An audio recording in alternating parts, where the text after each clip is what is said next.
Fala galera, tudo bem? O vídeo de hoje é diferente e eu diria que é dos mais interessantes, assim, dos que eu mais gostei de gravar até hoje, porque é um assunto bastante fora do comum aqui.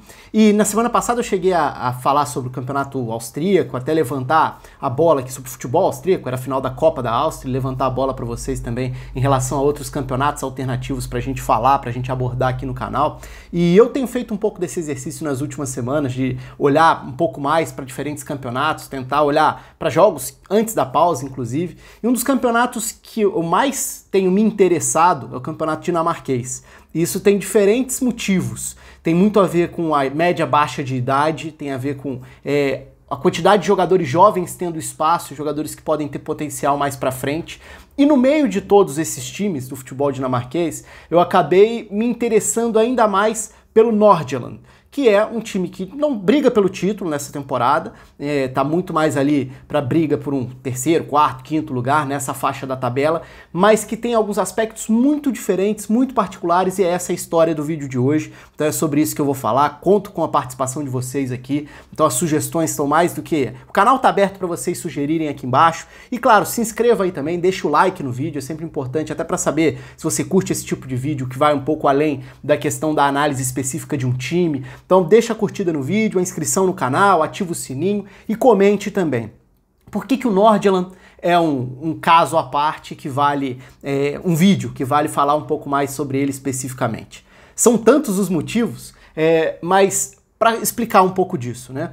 O Nordsjælland é hoje o time de menor média de idade na temporada 2019-2020 no futebol europeu. Esse foi um levantamento do CIES, né, o Observatório do Futebol, que analisa estatísticas, dados, e esse estudo, que pegou, claro, um período do futebol parado na maior parte do planeta, e nesse levantamento o Nordsjælland tem uma média de 22 anos e meio, 22,5. A média de idade dos jogadores do Nordsjælland que entraram em campo. Isso é uma média bastante baixa, não por acaso a mais baixa do continente. Agora, o que tem de específico ali pra gente falar, pra gente analisar? Aí a gente começa a enxergar, e se a gente para olhar para o elenco, a gente vai enxergar vários jogadores de Gana dentro do elenco de um time da Dinamarca. Ok, você pode falar, é normal, cada vez mais a gente vê jogadores jovens de diferentes partes do mundo fazendo parte das categorias de base. É verdade, hoje em dia é cada vez mais global mesmo, existe esse desejo por achar jogadores jovens cada vez mais cedo. Agora, essa conexão entre Dinamarca e Gana vai muito além disso, porque ela vai lá para trás. Em 1999, e aí nem tinha parte dinamarquesa na história ainda, mas em 1999, Tom Vernon, que fez parte do departamento de observação de futebol, foi olheiro no Manchester United, ele resolve abrir uma academia, uma espécie de escola até, em Gana, em Accra, em Gana. E qual era o objetivo dessa academia chamada Right to Dream, que no caso, se a gente for traduzir, significa direito de sonhar. Ele enxergava ali uma enorme possibilidade, um ambiente em que talvez estivesse faltando oportunidade, porque você poderia oferecer uma maior qualidade, condição de ensino mesmo, então você estaria contribuindo para a sociedade ali também, com a educação, com a formação de garotos, num continente que é muito interessado pelo futebol, isso ninguém discute, não é novidade para ninguém, num país que tem sido muito importante dentro do cenário futebolístico também, se a gente sai não só dentro do cenário africano, mas também no cenário mundial, se a gente olhar para o que Gana chegou a fazer, boa campanha em Copa do Mundo, muitos jogadores espalhados por clubes importantes da Europa também, então ele enxergou ali uma oportunidade. E essa oportunidade era tentar oferecer aos garotos da região uma condição melhor, desde o estudo, da integração mesmo social, até uma questão que passaria pelo futebol, né? A questão de você poder extrair dali o futebol e dar oportunidade para esses garotos, mas também de oferecer uma grande oportunidade que vai além dessa questão social, que tem a ver com o futebol, que tem a ver com a cultura também, e inclusive há algumas semanas existe o site da fundação, se você quiser entrar aí, da academia, né, você vai encontrar o site, é Right to Dream, e eles até têm ali logo de cara, uma das manchetes é o destaque para a primeira vez em que a seleção de Gana convocou 5 jogadores que foram formados na academia. Então é uma academia que começou em 1999 e vem fazendo trabalho aí já há 2 décadas, pouco mais de 2 décadas em relação a isso. Mas onde entra o Nordsjælland nessa história? Você deve estar perguntando. O Nordsjælland é um clube da Dinamarca que já tinha como característica o olhar para jogadores jovens, para a base, para a formação. Só que em 2016, o Tom Vernon, que é esse mesmo cara que abriu essa academia em Gana, ele, junto com um grupo de investidores, ele compra o Nordsjælland. Então, em 2016, um clube que já era um clube que dava muito espaço para garotos dentro da Dinamarca e que já tinha conquistado bons resultados dentro da década, é bom que se diga também, o Nordsjælland teve períodos importantes dentro da década no cenário nacional, chegando a disputar competições internacionais importantes também. Então, com essa compra, ele acabou juntando as duas partes do processo. Por quê? O que ele imaginava em determinado momento? Ele imaginava que ele estava formando, além de ajudar no processo de formação do cidadão também, em Gana, ele estava formando jogadores em potencial que muitas vezes dariam esse salto para a Europa, mas nem sempre estariam preparados para o passo seguinte e às vezes uma pancada logo de cara tiraria ele do caminho. Ou poderia não ser o melhor processo de adaptação dentro de um clube, de uma cultura tão diferente, num salto para a Europa, muitas vezes com 18 anos de idade. Então ele resolve abrir esse braço da academia e comprar o clube da Dinamarca. Tanto que o estádio do Nordsjælland hoje em dia chama Right to Dream Arena. Então ele carrega o nome da própria academia de Gana. E aí o que acontece a partir disso? Essa integração passa a ser ainda maior. Então hoje, se a gente olha para o elenco do Nordsjælland, a gente vai enxergar vários jogadores de Gana, além dos vários jogadores da Dinamarca.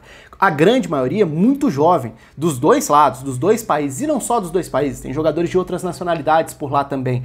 Tem jogador marfinense, tem jogador norueguês, tem jogador finlandês. Então é um trabalho voltado para a formação na base, para projetar jogadores, mas também voltado para essa integração cultural, porque aí virou uma outra consequência disso. Atualmente, o Nordsjælland faz uma mescla, mesmo um intercâmbio, levando seus jogadores do sub-14 para Gana, eles passam um período por lá, jogam com os garotos de Gana dentro dessa academia, depois os jogadores de Gana vão para a Dinamarca, e isso gera uma grande oportunidade mesmo de enriquecimento cultural mesmo, de você dar uma cultura muito grande, uma experiência muito grande, as duas partes, né, já que a gente está falando de culturas tão diferentes, então são realidades completamente distintas, mas que estão integradas dentro de um processo que é extremamente legal e que vai muito além do futebol. Mas aí se a gente volta a falar especificamente do futebol, por que o Nordsjælland então é um time dos mais interessantes? Porque hoje ele reúne vários jogadores muito jovens, e para quem curte torneios de base, é meu caso, por exemplo,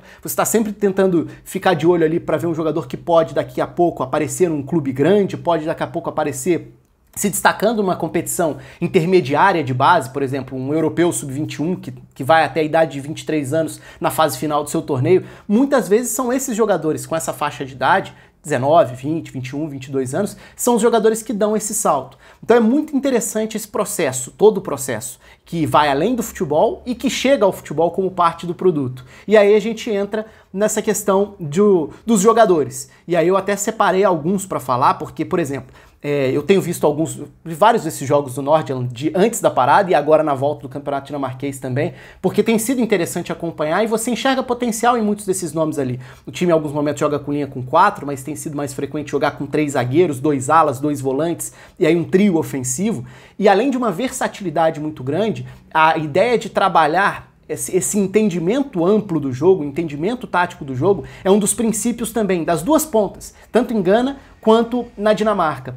Então, dá para imaginar num futuro próximo alguns desses jogadores dando um salto muito relevante, chegando a ligas importantes, conseguindo algum destaque. Não é questão de olhar e falar, daqui vão sair todos os craques do futebol mundial. Não é isso, mas nem precisa ser isso, porque o projeto como um todo já está representando uma ideia inteligente do ponto de vista do Nordsjælland de tentar competir. Então tenta competir dentro desses seus princípios, aproveitando, usando um projeto que mais do que futebolístico é um projeto social também. Então as coisas se integram e isso ainda pode te gerar um lucro mais para frente pela valorização de jogadores jovens, pelo que isso representa para o mercado. A gente sabe que a Dinamarca não vai conseguir segurar os principais jogadores que aparecerem por lá. Os principais jogadores que aparecerem na Dinamarca vão para as principais ligas da Europa ou vão para ligas maiores, não necessariamente diretamente para Alemanha, Itália, Espanha, Inglaterra, talvez até com outras escalas antes. Mas é aí que entra um processo importante de captação também desses clubes, de estarem de olho nessas equipes que fazem esse tipo de projeto. Eu tô falando do Nordsjælland aqui,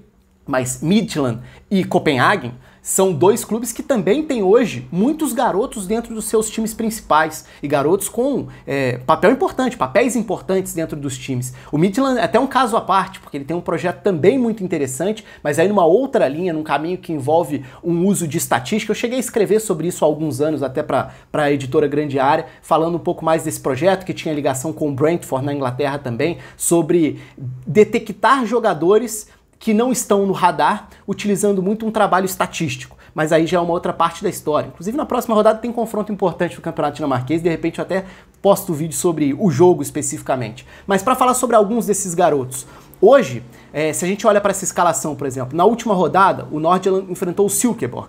E desse time que entrou em campo, tinha...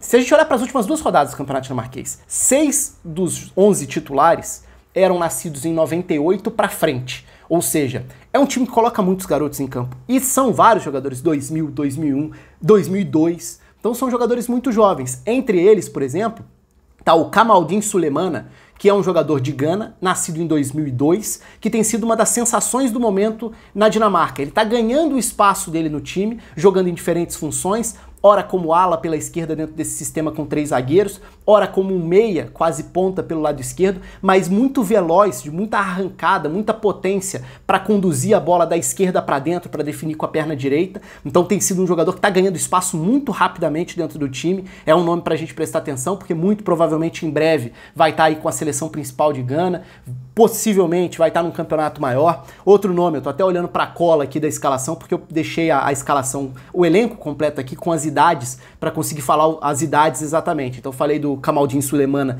de 2002, aí você tem o Kudus, que é de 2000, atacante, mas também tem versatilidade para jogar pelos lados. Ele é o artilheiro do time dentro do campeonato, nascido em 2000, não necessariamente jogando só como referência, mas fazendo um suporte que muitas vezes faz com que ele ocupe outras áreas do campo, caia pelos lados, joga atrás do 9. O time varia muito essa composição do ataque também, então mexe um pouco nessas características. Outro jogador de Gana, esse de 2000, que já está na seleção principal, inclusive, e que é um nome para ficar de olho na evolução de cada um deles. Não são só jogadores de Gana, como eu falei. Então você tem, por exemplo, Damsgaard. O Damsgaard é de 2000, jogador da Dinamarca, um jogador que tem mostrado bastante talento também para ser atacante, mas para jogar atrás do ataque, circulando pelo campo, ajudando na armação, dando passes importantes que quebram a defesa. É outro nome para a gente ficar de olho nesse futuro próximo. Kofod Andersen, esse já é de 99, um dos volantes. Aliás, dentro dessa formação, desse 3-4-3 da equipe do Nordsjælland, é interessante porque o único jogador do meio para frente que é um pouco mais velho é o Rigard, que é um volante nascido em 90, que é um dos caras da bola parada, canhoto, que bate pênalti também, e joga ao lado do Kofod Andersen, que já é mais jovem, é de 99, mas também assume um papel importante nessa distribuição no centro do campo, para acionar os homens de frente, para fazer a saída de bola, avançar dentro do campo. Então tem sido um time interessante, e daria para citar outros aqui. Você tem o Diomandé de 2001, você tem o Antman de 2001, quem mais? Você tem... Nem tem a lista inteira aqui, mas são muitos os jogadores, e aqui só para citar um, eu queria mais até falar desses 4 que eu já citei, né? O Kamaldeen Sulemana, o Damsgaard, o Kofod Andersen e o Kudus. São 4 jogadores que hoje chamam atenção dentro de um time que não vai brigar por título na Dinamarca, mas que tem esse projeto muito específico, que é muito interessante e que acaba se traduzindo, se refletindo dentro de campo. Como forma de jogo, tem sido um dos times mais legais aí que eu tenho acompanhado nessas últimas semanas, vasculhando um pouco mais, rodando um pouco mais, abrindo o leque dentro dos campeonatos um pouco mais alternativos. Então hoje o Nordsjælland virou um time que eu tenho uma curiosidade especial. E eu confesso que eu nem conhecia muito bem essa história da formação, da parceria com esse projeto de Gana também. Depois, eu até fui pelo caminho oposto. Eu comecei a ver os jogos do campeonato, notei a média de idade baixa e resolvi pesquisar sobre o motivo de tantos jogadores especificamente de Gana dentro de um elenco na Dinamarca. E aí eu encontrei várias matérias, a Sky Sports fez uma recentemente, o ótimo site Marcador Internacional já tinha feito uma matéria em 2016, eu acho, ou 17, sobre esse projeto também. Então você começa a achar, procurando, matérias que falam sobre o projeto especificamente. E vale a pena, em diferentes idiomas, no caso, né? Uma que eu citei em espanhol, outra em inglês, mas é um projeto que obviamente não é tão conhecido, tão falado, porque o futebol da Dinamarca não tem grande visibilidade ainda mais no Brasil, eu diria que dentro da Europa também não, mas que é aquilo, você sempre consegue achar pontos interessantes nos mais diversos lugares do planeta. Então se você começa a procurar sem grande preconceito, sem predisposição a achar, aí não vai ter nada, você consegue achar alguns pontos de interesse que acabam te levando a querer acompanhar mais. Então eu diria que hoje o futebol da Dinamarca é um futebol que eu tenho uma curiosidade maior aí. Nessa volta de todas as ligas, eu tentarei acompanhar um pouco mais de perto, pelo menos alguns desses times, os que eu citei principalmente, né? Nordjylland, assunto do vídeo de hoje, Midtjylland e também o Copenhagen, gigante do país, e que também tem alguns jogadores importantes, jovens, atuando por lá. Conto com os comentários de vocês, com a inscrição, com o like no vídeo, quero saber o que vocês acham disso tudo, do próprio estilo de vídeo aqui também, esse tipo de tema saindo um pouco mais da análise específica tática, embora eu também possa fazer em breve aí uma análise tática sobre alguns desses times na Dinamarca, se for do interesse de vocês. Um abraço, até a próxima!